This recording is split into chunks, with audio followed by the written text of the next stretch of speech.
All right. Thanks, guys, for joining in today. I'll try to keep this, brief and to the point. I just wanted to mainly use this as a test session on setting up this Zoom. I have a GoPro hooked here to, so I have a wider lens for a webcam and all that. So there's going to be a lot of practice today, things like that. Also wanted to touch base with you guys and just try to get you guys back into the shop here virtually the best that we can, because we miss having you guys here. I'm sure you guys, would probably rather be here than doing this stuff online. I know I would rather be showing it to you in person than showing it to you online, but we're working through it. We'll get through it together. We'll figure this stuff out. So bear with me because this is kind of new to me too. So today, last week we went over stuff in chapter 7. We're talking about power tools equipment a little bit. This week we're talking about it a little bit. Tomorrow we're going to move on to new assignments. So make sure you check in tomorrow morning on Schoology. I'm going to have some new chapter stuff up, some new assignments, some new topics we're going to talk about. So first and foremost, I wanted to get you guys back in here and review some of these power tools. I gave you guys a little PowerPoint assignment last week with pictures of tools. It looked something similar to this. Had pictures of tools on it and asked you guys to put the name of what you thought it was up there. Some of you did very well on this. Actually, everybody did pretty decent on this for a pre-test. If you went off the top of your head, that's great. If you look things up, I'm okay with that too. Today, we're going to review some of this stuff and know what we're going to talk about today is not every single power tool or piece of equipment that you're going to see. All right. And these are just the main things you're going to use in this shop here right now. There's always going to be different things out there that you may see as you go. So you always need to be responsible for staying up on new tools and learning how to use them properly when you get them. I'm going to go over the basic main tools. We're going to go here. I'm going to demo a couple tools. I'm going to take you around and show you some of the other pieces of equipment. I'm not going to demo tire machine, hydraulic press, things like that today, but I am going to show them to you and so you know what they are. And we'll go from there. All right. If you guys have a question, feel free to just unmute yourself, chime in. I'd say type in the text box, but in the chat box, but sometimes I might miss it in there. If you want to type in there, you're more than welcome to, and I'll get back to it and check it periodically the best that I can and try and answer any questions. All right. After we go over this today, I'm going to give you an assignment, and your assignment is attached to the Schoology post. You might have already seen it. It's going to basically be this again, but now with some knowledge. I want to see, before was your pre-test. That grade's not going to hurt you. It was basically a participation grade. If you did it, you got the points for the day because I wanted to see what you guys knew and I wanted you guys to know what you guys knew. So this is going to be your post-test. So after today, I want you to go back and I have it attached in your Schoology assignment. I want you to download it. I want you to save it in your Office 365 OneDrive. And I want you to put up here next to each tool what it is. All right. I want you to then email it back to me, share it to me, drop it in Schoology if you can, whatever. Just get it back to me. Honestly, just emailing it to me will probably be easier. It's going to be due today by 11 o'clock. Shouldn't take you too long after this. All right. So first up, we have an air impact wrench. All right. Sometimes I'll call them an impact gun. People call them different things or just an impact. But the technical term is an impact wrench. So I'm going to show you guys a couple different ones. Right here is a 1/2-inch drive size, air impact wrench, or another term for air is pneumatic. So this is a pneumatic tool or an air tool. All right. It uses air right here. We hook our air line to it, and I'll demo that in a little bit. This is also where we're going to add our oil before each use. I'm going to go grab some oil in a second to show you that. Some of them actually have a little grease fitting right here. There's a special little grease gun that we have that goes right there, and you pump a little grease into it periodically just for maintenance. All right. Oil, we always put a drop or two of oil in it every time we go to use it. If you do that, your air tools will last forever. I mean, they'll last a really, really long time.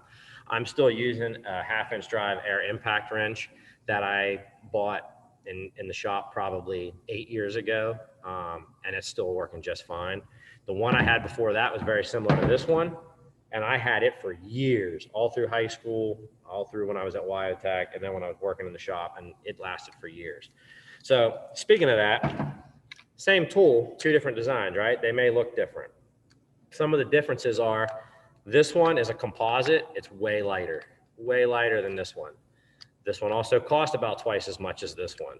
So a lot of the ones you're going to use here are these basic starter ones. This is a great gun. This thing will last you forever. It takes a lot of abuse. It has your speed settings here, your power settings on both sides. You just turn that to 0 all the way up to 5 max. Tells you on the back if it's forward or reverse. You just push that back and forth to go which direction, tightening or loosening. The advantage to a more expensive one that's a little bit lighter is when you're a technician using this all day, 8 to 10 hours a day, your wrist will appreciate the lighter wrench. After a while, this is hard on your wrist and it fatigues you, all right? So I recommend always starting out with an affordable one, reliable one like this, and then as time goes on, I stepped up to a more expensive, lighter weight one, all right? It's all composite, so it's a lot lighter weight. This one is also about $150 impact wrench. This goes up to about 450 reverse torque, so breakaway torque. So when you're taking a tight bolt loose, it uses up to 450 foot-pounds of torque. This one, on the other hand, is 1,200 foot-pounds of torque. So this one breaks bolts loose a lot quicker and easier, but it also has a tendency to break bolts off easier too if you're not careful. So just two different designs, all right? And then while we're still on half-inch drive impacts, here's our electric one. Industry is still primarily pneumatic, but it's slowly going this direction. And I can see probably in your careers that most shops are probably going to go to this because now you can eliminate a compressor and things like that. Or you can run a smaller compressor for your basic needs and then use this for, you know, your day-to-day use. The advantage to this is you throw a battery pack in it, take it anywhere, you don't have an air hose to hook up or trip over. The disadvantage is you always have to charge it. The air tool, you don't have to charge. You just hook it up and it's ready to rock and roll. This one right here is a pretty good one. It's Ingersoll Rand. It's a good brand. This one's about, I think, 1,100 or 1,200 foot-pounds of breakaway torque. So this is a pretty good one. It runs about $300 to $400. I've seen them all the way up to $600, $700. It depends on which one you get. And Ingersoll Rand is a really good brand and it works just fine. So that's why we have it here. And I like Ingersoll. And it's a good tool, all right? You guys are, like I said, going to start seeing the trend go to this more. And here's another air impact wrench or pneumatic impact wrench. It's a little bit smaller. Let me hold another one up and compare it. You can see the difference in size here. This is a half-inch drive. This is a 3/8 drive. I have students always ask me, well, what should I buy first? What air tool should I buy first if I'm just starting out as an apprentice in high school? Get a half-inch drive because you're going to use that every day, taking wheels and tires off, taking suspension components apart, things like that. You're going to use that a lot more. Once you get a little more established and you find out that maybe you do want to make a career out of this, I recommend getting a 3/8 drive one as well. All right. And the nice thing about this is it's a little bit smaller. You can get in smaller places, smaller bolts, things that don't need as much power or torque. You can use this. I use this a lot for underhood components to take things off quickly. That's what's nice about this. All right. So just another example. Real quick, I'm going to grab some air tool oil.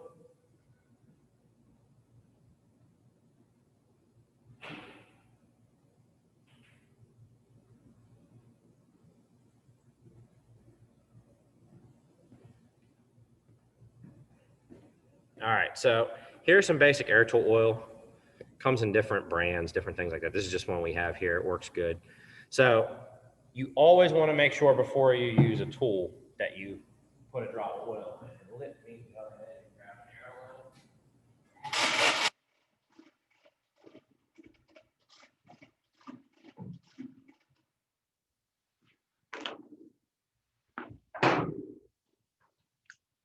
So what you want to do before use is grab this. I keep this in the tool room in the yellow cabinet, the flame cabinet, and I also have some in the back resource room. We do not want to fill this thing up with oil. We literally need 1 to 2 drops. That's it. I just put one decent sized drop in there. While I'm doing this, I keep the gun turned upside down and I hold the trigger in. This allows the oil to go through, go past the trigger and into the components. As you put air to this and run it, the air will push that oil through all the components and keep it lubricated. All right. So once you do that, we get our air line. We're going to take and hook up our air line. It's just a quick connect. These fittings all work very much the same. Some are just shorter and different style, but they work pretty much the same as a quick fitting. So I pull this down, slide this in, click it up. All right, when we want to take it off, just pull it apart.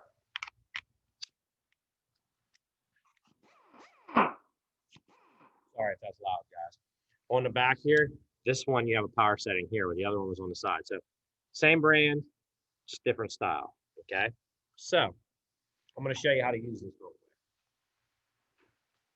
Best way to use this, you want to make sure when you're looking at this that it has the ring one here. This ring helps keep the sockets from falling off. If the ring comes off, you can buy those rings pretty cheap. I'm going to go ahead and put a socket on there. Speaking of sockets, on impacts, you only use impact grade sockets and accessories.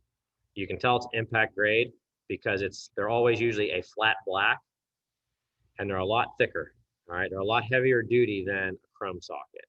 So they can take the abuse from this. Whereas a chrome socket can crack, it can flake apart, it can cut you, it can hurt you, it can shatter. So always use the correct socket on it. I'm gonna try to slide you guys over here a little bit. When you go to use this, you always want to make sure that socket stays on there. Make sure you're going in the right direction. And then you come over to whatever you're trying to break loose. You make sure that the socket is engaged on the fastener. You notice I didn't go crazy there. I didn't hold it wide open. They can get away from you pretty quickly, and then if they pop out, go all over a customer's wheel and scratch it or something. So you want to be careful. I'm just using what I need. All right, I'll show you. Make sure it's on the fastener, it's engaged. I always kind of keep it pushed in on it. I just bumped it. Okay, all right. Let me show you the other ones. Same tool, different design.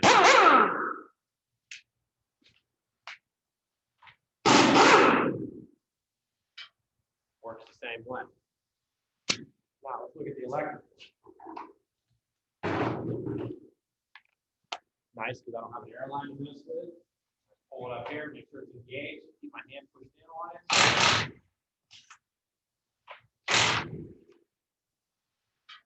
There it is. All right. So, like I said, the common mistake I see people use with impacts is they hold it wide open. I'm just bumping it to do what I need to do. There may be some times where you have to hold it wide open if it's a really tight component, all right? But for this, for most stuff you're gonna do, you can just bump it. Next up on the list is air ratchet. Let me show you a couple different examples. Once again, same tool, different design.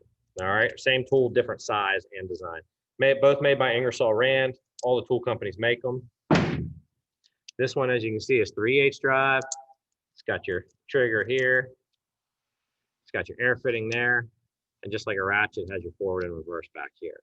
Okay, so it works the same way. 1/4" drive, same thing. This one actually has a little speed power setting back here. Your air fitting, your trigger, 1/4" drive, and your forward and reverse. So before we use the tool, we want to make sure we put a drop of oil in it.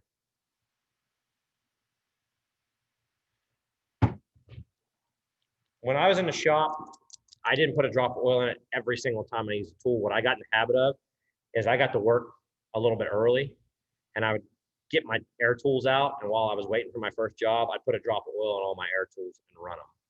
That way I knew they were always lubricated. Hook this up. Once it's hooked up to the airline, put a socket on there. See how it works, reverse and forward. All right. The key to these is they're not used for breaking things loose. They're not used for putting it on something and holding the trigger and trying to break it loose. The reason being is, I mean, yeah, it probably will do it, and I've done it before too. I'm not going to lie to you. But what has also happened to my tools from doing that, I'm telling you from my negative experience is I've broken the gear mechanisms in here or wore them out prematurely. So, if you want your air tool to last, use it properly. I learned my lesson when I was young on a couple of really expensive ones. I had a couple snap ones that, were $300-400, and I wore them out pretty quick because I was breaking things loose. Go grab a breaker bar or a long ratchet or something, break it loose with something else, and then use this for speed, taking it on and off. All right. This is also not used for torquing. This will just run the fastener down, and once it's stopped, then you go back and torque it to spec. All right. Next up, I believe we had an air tool. Okay. This is called an air chisel or an air hammer. You call it either, you're correct. I won't be upset if you call it either. Air hammer is probably the better term to use, but it all depends on which adapter you have in it. If you have a chisel adapter in it or a hammerhead adapter in it. So this is a common tool that mechanics will use too. As you can see, the air fitting down here, this one has a speed control. Some are a little different. This one has a quick collar on it, quick connect to put the fittings in or the adapters in. Some just have a spring that goes around here, and the spring you kind of pull to the side to put the tool in there. All right. These are your best friend for getting stuck things loose, chiseling rivet heads off, chiseling bolt heads off when you need to do things like that. Or sometimes when there's stuck components that need pressed out, you can use this to press them out. This can also be very dangerous, and I can tell you from experience, I broke this finger in 3 different places when I was younger using one of these because I took a shortcut. Yes, I know I'm telling you I did things wrong. I'm not going to tell you that I've done everything perfect. I'm going to tell you the honest truth. I'm not going to lie to you guys. I was rushing in the shop, trying to get things done in a big rush, and instead of mounting the control arm or the part in a vise and using it that way, I had it on a block of wood on the floor, and I kneeled down, and I had my hand holding the part steady, and when this was slipped off of the bushing, this air hammer in went right down this finger, and it broke my finger in 3 different places. So I learned my lesson that day and will never do that again. I always mount it in a vise or clamp it to a workbench. I do it the right way now. All right. So we just put the hammer bit in there so I can demonstrate how this is used. This one probably hasn't been oiled in a while, so I'm going to go ahead and put a drop of oil in it.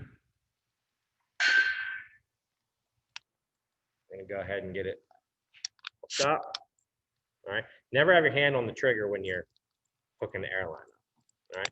And don't take these and aim them in the air, aim them at anybody, and pull at it like that. Don't do that because this bit could come flying out of there. It shouldn't, but it could. I've seen them come flying out.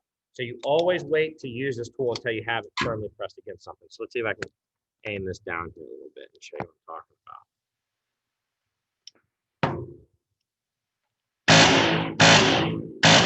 Notice I keep 2 hands on it. If I'm trying to use this to hammer a rivet out or a stud out or anything like that, I'm going to put it square over. I'm not putting my hand anywhere down here. Never put your hand around this area. I keep it up here on the rounded end. Okay? And I keep pressure on it and bump it. That's how you use an air hammer or an air chisel. The next tip that I want to share with you guys with that is when you're using the chisel in, this is a bad example of a chisel. See how it's rounded over? That happens with use. You always, before you use it and when you're done with it, you should take this over to the bench grinder, which I'll show you here in a little while, and shape this. All right. When you guys get back in the lab here, one of your labs that I'm going to have you do is you sharpen chisels and punches because it teaches you how to use the bench grinder, the safety of the bench grinder, and it teaches you how to properly keep your tools in working order. All right. So that one definitely needs sharpening.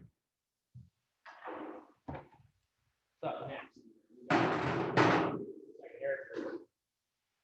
All right, so this is a pneumatic drill or an air drill. Ours, I just have a piece of mechanics wire with the key on it because as you can imagine, this gets lost very often. So I just attached it, I tethered it to it, and that's for the chuck up here as a keyed chuck. Some of them have keyless chucks where they don't use a key, you just snug them down by hand. All right, this is a pneumatic drill or an air drill. They have different styles of this too. They have right angled ones. They have, all kinds of different styles. This is just the most common one you're going to see.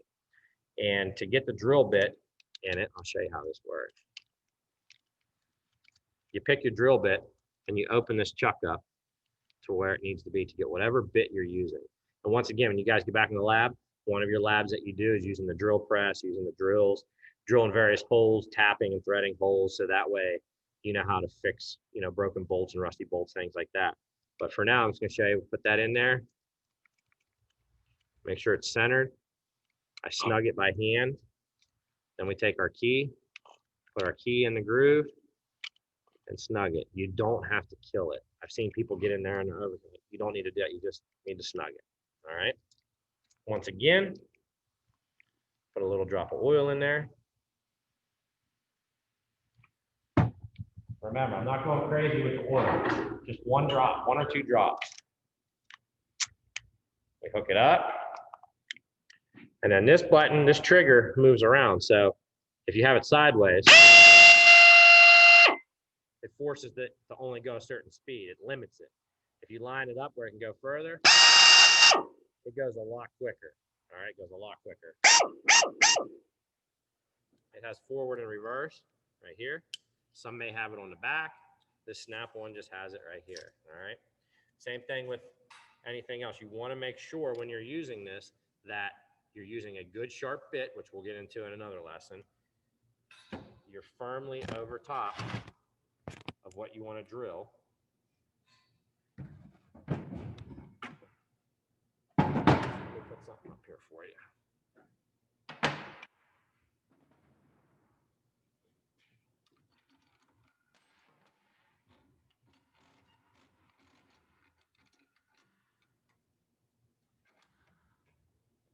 That in a vise.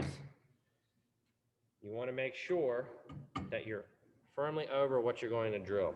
And you guys can't see it, but here a little bit ago, before we started this video, I took a small center punch and I put a little dimple right there. So this into this bit will fit right in there, okay? And keep weight down on it. Make sure it's going the right direction.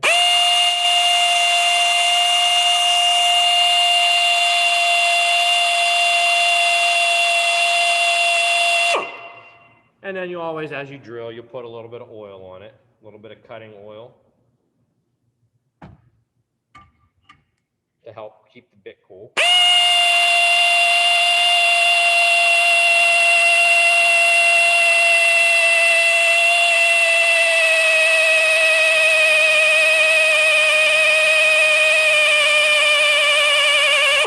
Then when you get to a certain point where you feel like it's getting ready to grab and you can almost feel that it's getting ready to break through the other side, you take pressure off, because otherwise you can slam down through there and hurt yourself. 1, break the bit and damage the tool. 2, and 3, what it does is it kind of rips the back of the metal open. So I'm going to ease up a little bit since I can feel it starting to grab and almost go through.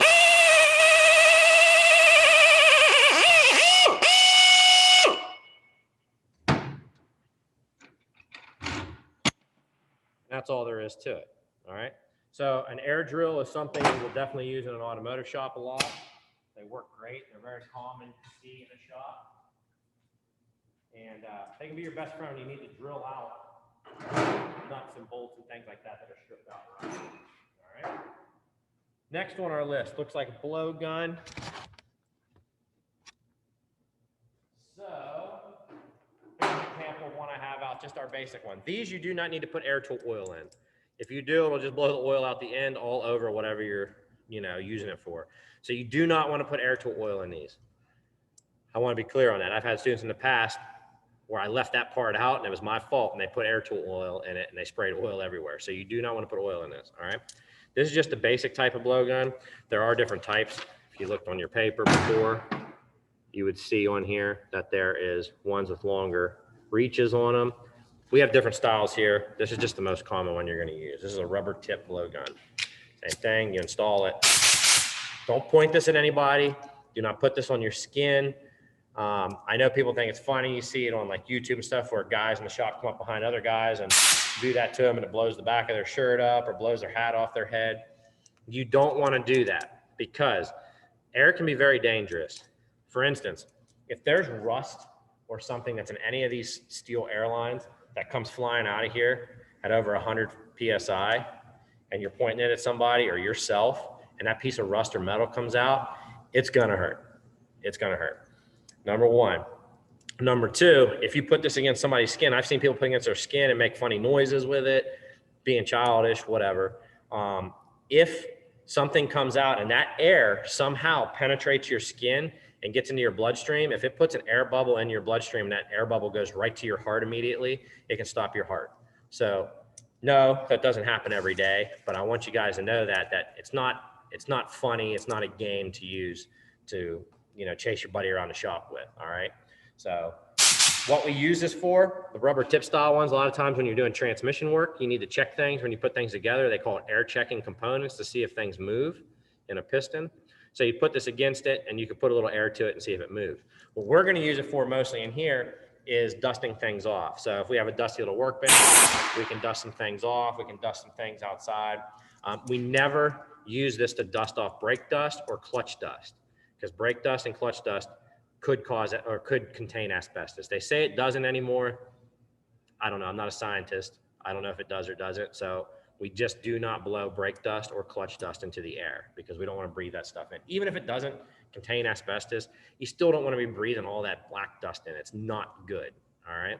So we don't use these a whole lot, but we'll use these to blow some, maybe some dirt out of a tire before we put it back on a wheel, or we'll use it to blow the corrosion off the wheel after we have smoothed it down.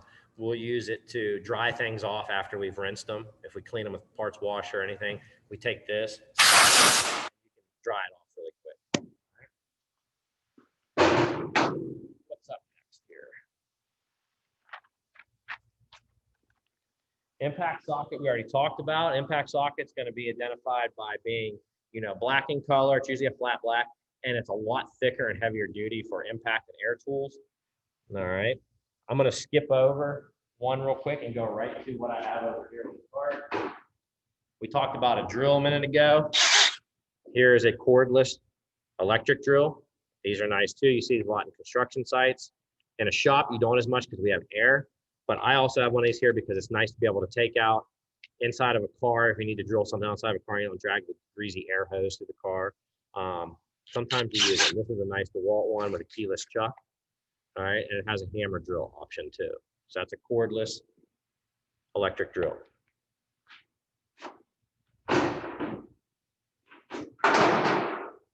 Something else here is, I'm gonna put a little drop in it real quick.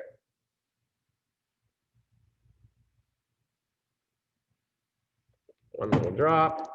This is an angle die grinder, or they might call it a 90-degree die grinder. I have ones that are at a 45. I have them at 90. Most common you're going to use in shop is a 90. One of the most common things you're going to use it for is to put some sort of a sanding disc, or what we call these a roll-off disc, on to smooth things out. So for instance,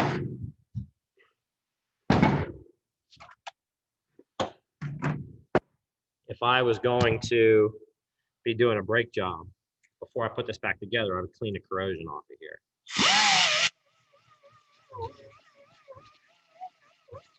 Notice when you use it, you don't need to go crazy. And I'm just using the brake rotor as an example. You could use it for a lot of things. They use them over in the weld shop to make a clean spot to weld to. In auto body, they use them to do fine metal finishing in small areas instead of a big grinder. It also doesn't create as much heat. So you're using different areas. I'm just using a brake rotor for example. And I call these a brown cookie. That's what we call them in industry, but it's a medium grit roll-lock disc. All right. I'm not holding it wide open. I mean, they go pretty fast. I'm not holding it wide open, and I don't turn it on until I put it on something, okay? Because I don't want this to come flying off. I'm not putting a lot of pressure on it. I'm letting the tool do the work.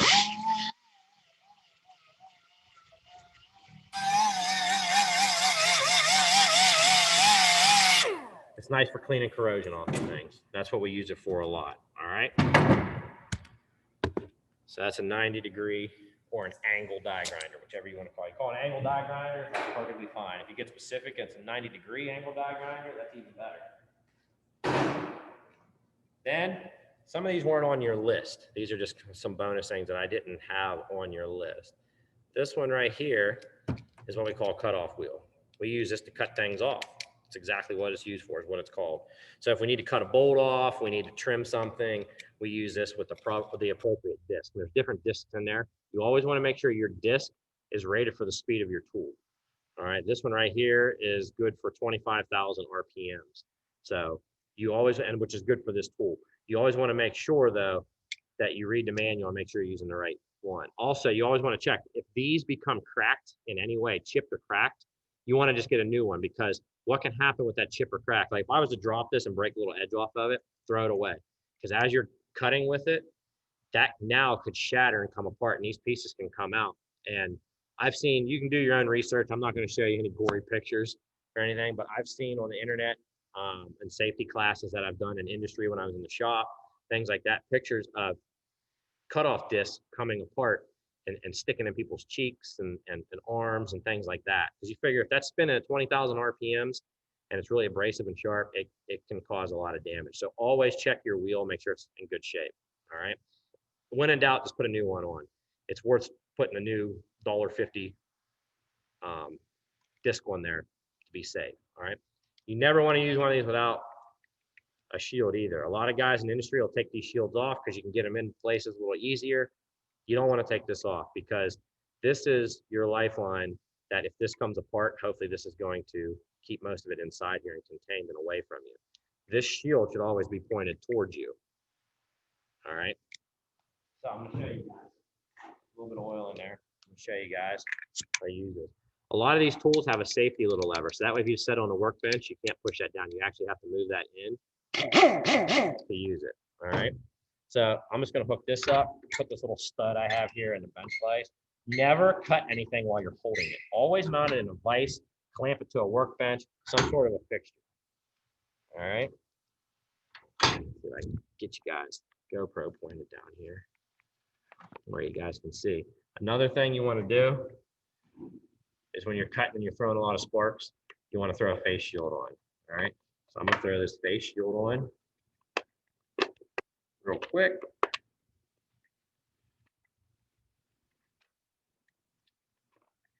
All right. There it is.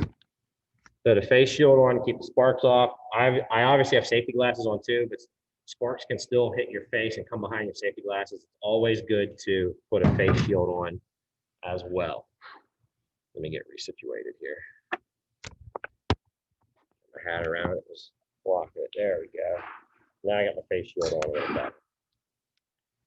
You always want to make sure too you're aware of your surroundings. If sparks are going to fly this way, you don't want them hitting the front end of the customer's car or going in a window and burning seats. You don't want them to hit glass or paint. It'll etch and melt right into the glass or paint. So you want to be, cautious and aware of which way the sparks are flying. You also want to be aware of your surroundings. For example, right here is an old battery.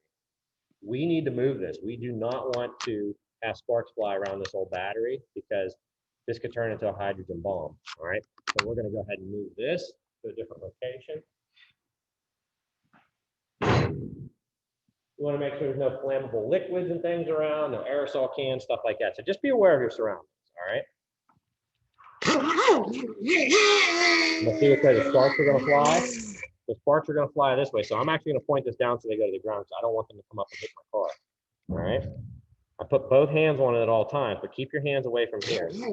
A lot of times what I'll do is I'll keep one finger here underneath the trigger just so I can limit it a little better, because I don't need to go wide open all the time. All right.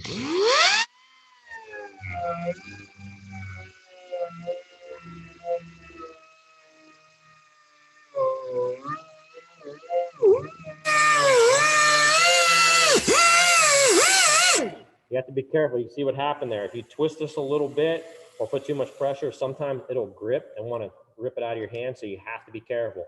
This is also where it's important to always have your uniform shirt tucked in, things like that, so this doesn't get caught in it. I've had a grinder catch my shirt before. It does happen.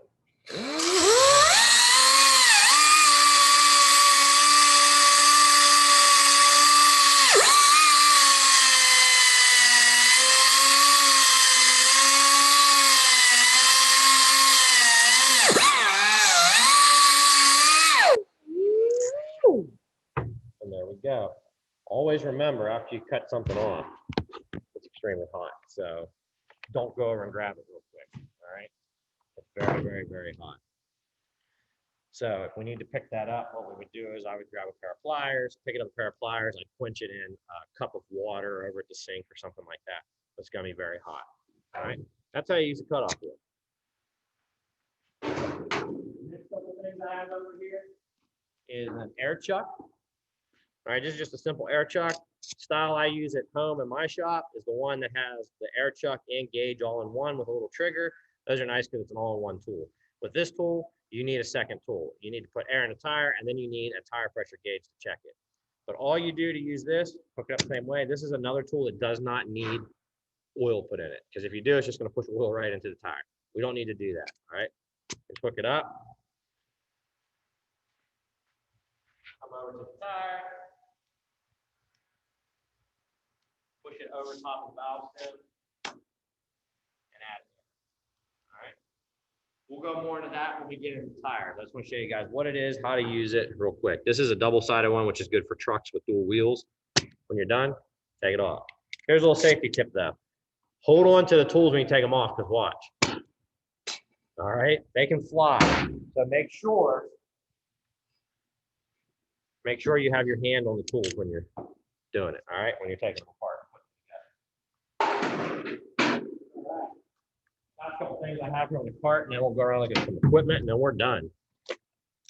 Looking here, this is a soldering iron. We'll get into this when we get into electrical stuff. Have some projects where you solder wires together, different connectors, a lot of things that you're going to do in automotive. One of the biggest skills you need in automotive today, as opposed to 40 years ago, 30 years ago, is electronics.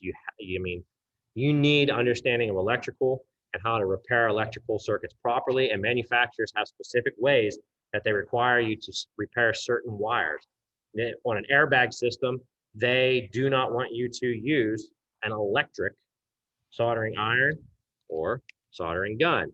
Reason being is there's been cases where this is plugged into a wall and you're using this, it could backfeed and induce voltage into that circuit, and it's made the airbags go off while guys were trying to repair the circuits. So you have to use a gas or a butane operated soldering iron or soldering gun for that method. So it's always good to know these tricks, and we'll go over that stuff more when we get into wiring and electrical stuff as you move forward through the program. Always consult the manufacturer service manual for their procedures. This is a soldering iron, and this is a soldering gun. All right. Some safety tips with these are, when you're not using them, don't have them plugged in. When you're using them, leave them plugged in and make sure that the tips are away from anything that can burn, because a soldering iron, for example, once you plug it in, this style, it starts getting hot, and it gets extremely hot to melt the solder into the wire. So make sure you're aware of your surroundings again, that you don't burn anything or burn yourself. Now on your chart there, we have a few other things that we go through here. So we have things like drill press, bench grinder, hydraulic press, tire machine, tire balancer, sandblaster or sandblast cabinet, an engine crane, engine stand, jack stands, floor jacks, creeper, things like that. Speaking of a creeper, all right, we have one right here. This is an example of a creeper. This is just for when you need to work under a car. Do me a favor, guys. When you're here in the shop, you need to work under a car on jack stands, don't lay on the dirty floor, because now you just laid on the dirty floor. Now, how are you going to get a customer's car? In industry, if you're working at, when I was working at the Cadillac dealership, if I was laying on the floor and all dirty, and then I got up and somebody saw me get into a customer's car to work on their interior, or even just back the car out of the shop, they would have lost their minds. So make sure you're using a creeper if we're using jack. Because in here we do. We have a lot of nice lifts and things, but there are times we use floor jacks and jack stands on the other side. So make sure you're using a creeper. All right. When you're done with a creeper, you never leave the creeper lay on the floor, because it becomes a skateboard. You always take it, stand it up, and lean it against the workbench, put it back in the tool room, lean against the wall, things like that. Or if you are leaving it lay on the floor, make sure that you push it underneath the car or under a workbench where it's out of the way, where you won't actually step on it and turn it into a skateboard. All right, I'm going to unplug you guys here and see if we can take a walk. All right, so some of the other pieces of equipment we were talking about on there were the tire changer, and we'll get over the use and safety when we start doing tires, especially when you guys get back in the lab. We'll get some demos, get your hands dirty, get you in here, start using this machine with all these fancy arms. It looks really confusing and scary, It's actually really easy to use once you know how to use it. So this is a tire changing machine. And over here is another tire changing machine, just different styles. All right, this one's a rim clamp style. That one's a center mount style. Over here, we also have air tanks. You guys can see down here. Those air tanks are used for just putting air in them and carrying them outside. If we have a flat tire in the parking lot, air hoses won't reach. We'll take an air tank out and pump a tire up so we can get it into the shop. We have a parts washer here. When you guys get back in the lab, I'll demo that and show you the safety with that. It's very easy to use. There's just an on-off switch and a plug. You basically just turn it on, push the button on the brush, or turn the valve to turn this on, and it's like a big sink with parts washing fluid in it. The main safety things you need to remember with this is always wear safety glasses, preferably a face shield too, so you don't get splashed on your face. And also, I have chemical gloves that you put on. The nice thing about this stuff is this is environmental friendly, non-toxic, non-flammable, non-caustic. The new stuff they use is more organic, but I still recommend you wear gloves and stuff because the fluid is safe, but the oil and grease that the fluid is taking off might not be. All right, so as opposed to the old chemical parts washers, that stuff was very caustic. It was very toxic and flammable. It worked very well, but it was very dangerous. So the new systems are a lot safer. All right, we have our tire balancers here. There's one example of a tire balancer, and then here's another example of our tire balancer. We use this to balance the tires after we put tires on a wheel. We'll get into more of that too. I just want you to be able to identify them and know what they are right now. Let's take a stroll. This is a new piece of equipment we got this year. This is a tire spreader. We put a tire in here, and you can pull the tire apart, so it gives you better access to get inside there and patch a tire from the inside, all right? Because technically a tire plug is not a proper repair. We patch them from the inside, all right? Take a stroll over here. Sorry if I'm bouncing around here, guys.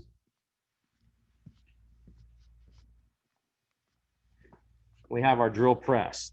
So let's see if I can. All right, so we got our drill press right here.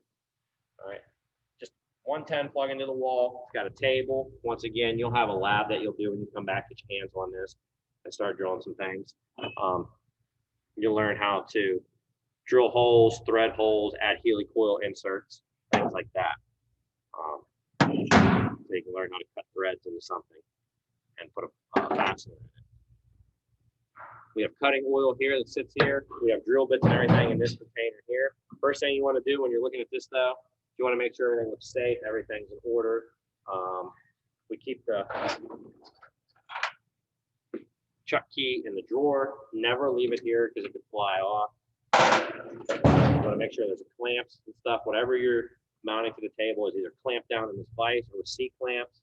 Make sure everything moves freely. You've got speed adjustments up here, and you got on and off.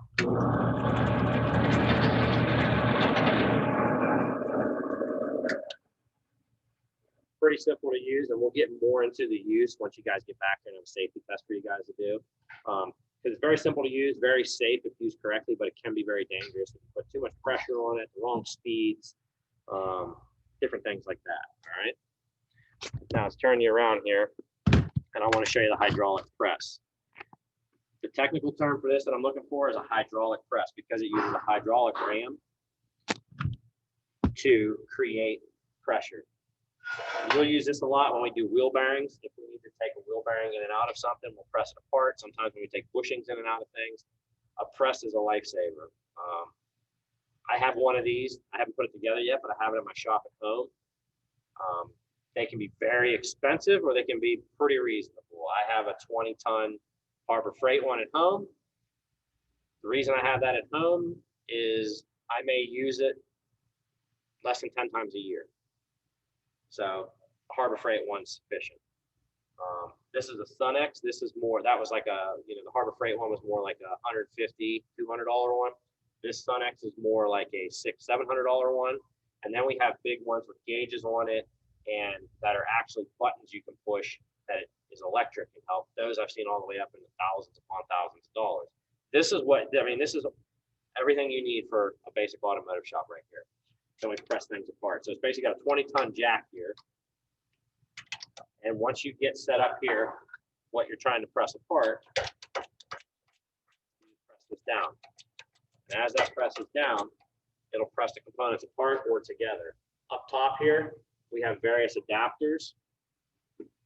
We're lucky enough that we have a machine shop here and a weld shop that I needed an adapter made one time. So they took this piece of pipe, hardened pipe, and they machined it down for me to use as a press. Same with this machine shop made this press to push out a bushing one time. So we keep all that stuff up top here. And up top here behind it, there's always a sheet behind the equipment or next to it that has shop safety. So that's what this is used for. This is very important to understand the safety, which is why I'm going to go over it more with you guys in person so you can actually see it, because you got to remember, if this thing's maxed out and you have something in there wrong, that's 20 tons of pressure. I mean, what's a triaxle loaded? I think a triaxle can carry like 20 to 22 tons of gravel in the bed of it. So, you know, the weight that's in the bed of a loaded triaxle can be on whatever you're putting on right here using the hydraulic ram. So you have to be very careful with it. All right. I'm going to take you for another little ride to the shop here.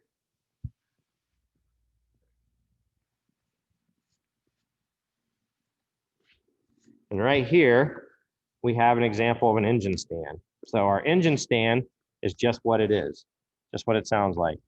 It's a stand that we put an engine on. You never work on an engine hanging from a chain or laying on the floor, rolling around.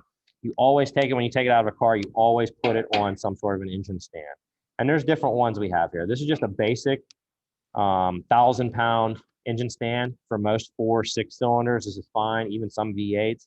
When you get into bigger motors, when I worked at the GMC Cadillac garage and we had Duramax engines out sometimes, big diesels and things like that, we had a bigger one with 4 legs on it and it had a crank that you turn to turn the engine over, all right, because it just was heavier engines. There's also different adapters you can put on here to use things. We have a differential stand that we can put on here. Here's an example one right here. So we put these adapters on here and we can actually set a rear differential axle assembly in there and work on it. But it's still an engine stand with just different adapters, all right? Over here, we have an engine hoist. A lot of times guys will call these cherry picker, engine crane, things like that. Technical term is an engine hoist. You'll hear me call it a cherry picker or an engine crane too. But it is definitely, the technical term is an engine hoist. They have different ratings on here based on how far this boom is out. Obviously, the shorter the boom, the more weight it can pick up. The longer it is, the less weight it can pick up because it becomes weaker. Just like your arm, I always use that as an example. If I have my arm all the way out here like this, and somebody tries to push down on it, it takes a lot more force for me to hold them up, and I can't hold them up. But if I'm real short like this and you try to push down, I can hold all that force up. So it's the same with this. It uses a hydraulic ram, just like a jack too. That way you can hoist an engine out of the car. Release down here. So you come all the way down. Nice thing about this one is this is a folding up one. You can take the legs, you can fold it up, you can move it away. It only takes up about this much room when it's folded up.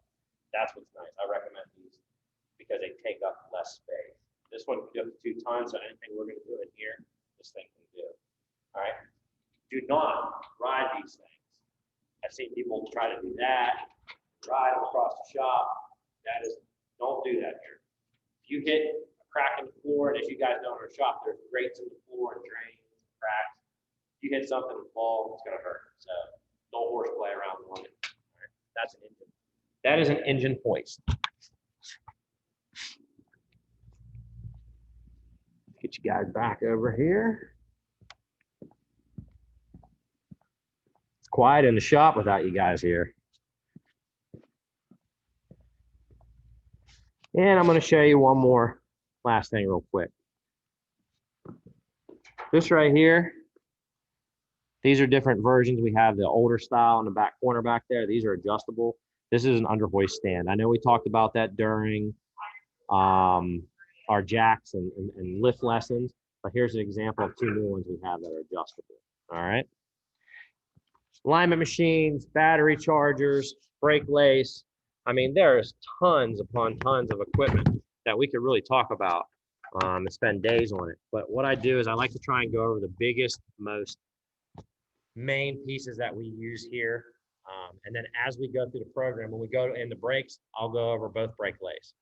When we go into alignments, I'll go over the alignment machine more. When we go into batteries, I'll go into battery charging. As some of you guys, I hope you saw that video I posted on YouTube from the other week when I had Hunter and David in here helping me out doing some battery demos. We'll go over that stuff as we go. This was just to kind of get you guys the main pieces of equipment and go from there. All right. Now, I'm going to share my screen with you guys because I want to show you this assignment I'm talking about, and then I'm going to let you guys go. All right. Let me find it.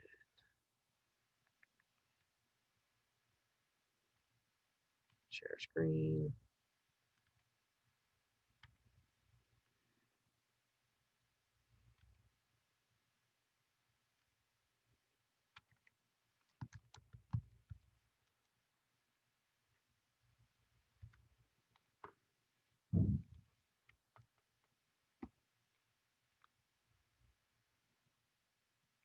All right, so let's scroll down here to cluster 1. Your assignments I had posted here, review learning objective 7-2. That was just because I wanted you to kind of be prepared for the Zoom meeting, talk about what we were talking about today, have some ideas before we went into it. Join the Zoom meeting, we did that. Your assignment after completing the meeting, here's your power tools identification. You guys saw this last week. It's the same thing. If we click on this, we open this up. Make sure I put the right copy instead of the ones with the answers. I've done that before. All right. I want you guys to, when you open this, save this to your Office 365 OneDrive. That way you can just share it with me a lot easier. It just makes things a lot smoother and a lot easier. If you want to submit it in Schoology, you can. I say, let's just keep it simple. You save it in your OneDrive, you submit it to me today, we're good to go. But the directions are like they were before. All right, I believe it's 20 different things here. It's not everything in the shop. There's things that we covered today that aren't on here. There's things that we didn't cover in the shop that aren't on here. These are just the main air tools and pieces of equipment that you'll use, as you get started in my program. So I want you to, each slide you go to, I want you up here next to the number, I want you to write what it is. All right. Be specific as you can. Obviously, in some pictures, you can't tell which drive it is or which size, things are. That's okay, but I want you to be as specific as you can. All right. So you'll go through here, and next to the number up there, I want you to put the names that we went over today. Yes, you can go back and look in CDX under that learning objective and look at the different pictures and look at the names. Not everything's gonna look exactly the same. Obviously, this tire balancer isn't the same tire balancer we have here. And yes, I just gave you an answer. Let's see who remembers it. But it's not the same exact one that we have here. So you wanna take a look. This we didn't cover, so you might need to do a little research and look this up, all right? They may look a little different, but very similar. So I want you to put the names on there. I want you to complete this, and I want you to submit this to me today before 11 o'clock, right? We're doing our weekly checks today on who's been doing assignments, who's not doing assignments. So get this in. This is an easy assignment. It's going to be an easy grade to start off your week. Get it in for me, guys. All right, let me stop sharing my screen here real quick. Does anybody have any questions? If you do, please let me know.